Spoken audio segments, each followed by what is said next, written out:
بسم الله الرحمن الرحيم.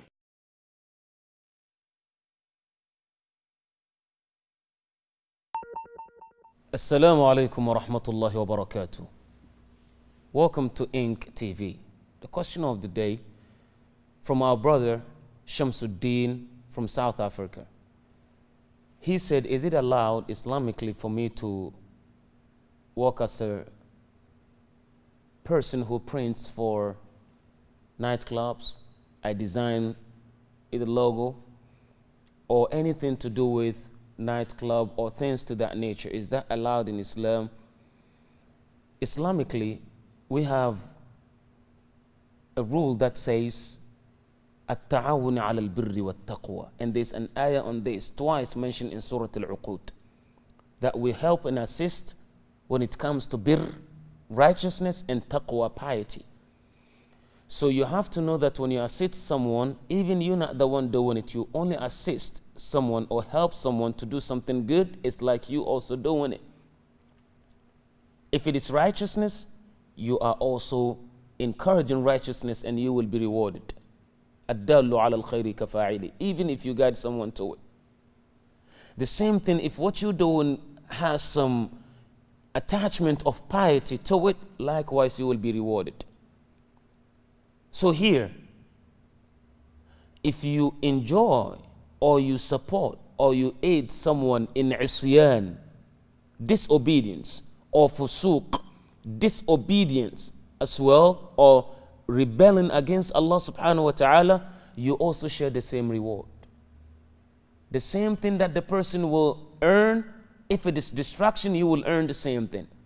So Allah says, وَتَعَاوَنُوا عَلَى الْبِرِّ وَالتَّقْوَى, help one another based on birr, righteousness, and taqwa, piety. So if we know nightclub has no piety in it, so printing something to promote what they do is part of al-isyan, disobedience to Allah. So for you to print that for them as a Muslim will not be allowed.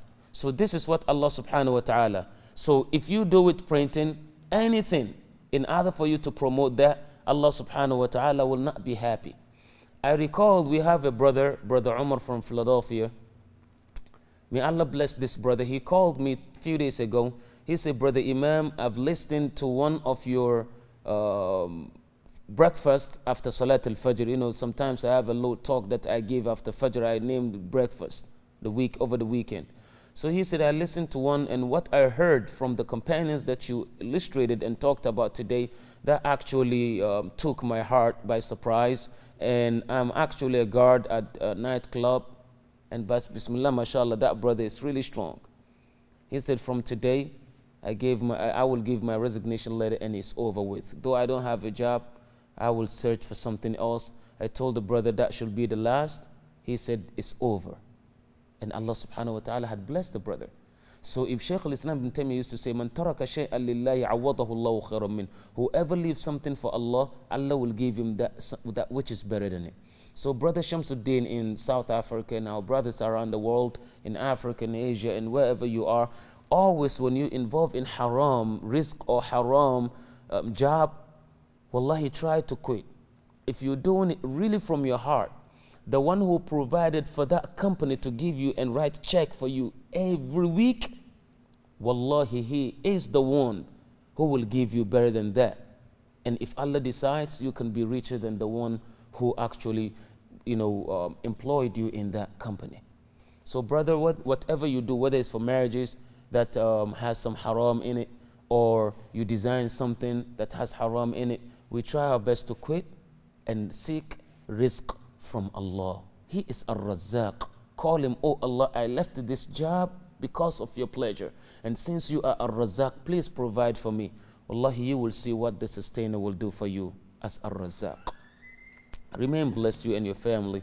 Bi-idhnillahi tabarak wa ta'ala. Always return back to companions as their sunnah in order for us to receive, Allah's blessing at the end of our lives. There's something that I did. You can see I took my, I exposed this arm and then I put it back. This is actually the practice of Rasulullah sallallahu alaihi wasallam. In case a person has his clothes, one side is uncovered. From time to time we do it out of forgetfulness, but whenever you remember, you return it back.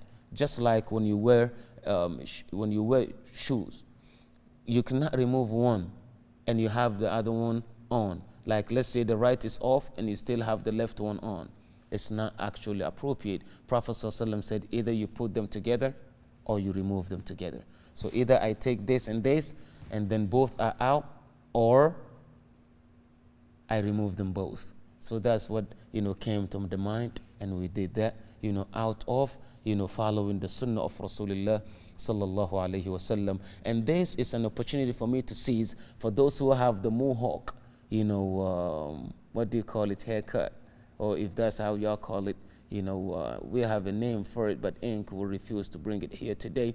In any case, maybe sometimes here no hair, but on the top you see a mount or mountain on the top, or sometimes here is gone and then on this side you see something. All these are not allowed in Islam. Even by the Constitution of America, it's against the law for you to keep hair like that. All men are created equal. Your head is created equal. Why will you take your hair here and then you leave here no hair? That's not equality, akhi. You see? So all men are created equal. So make sure that around your hair, it's either to bring all the same level or leave all the same level. But from here to here, that's being racist for your head. Remain blessed. Wassalamu alaikum wa rahmatullahi wa barakatuh.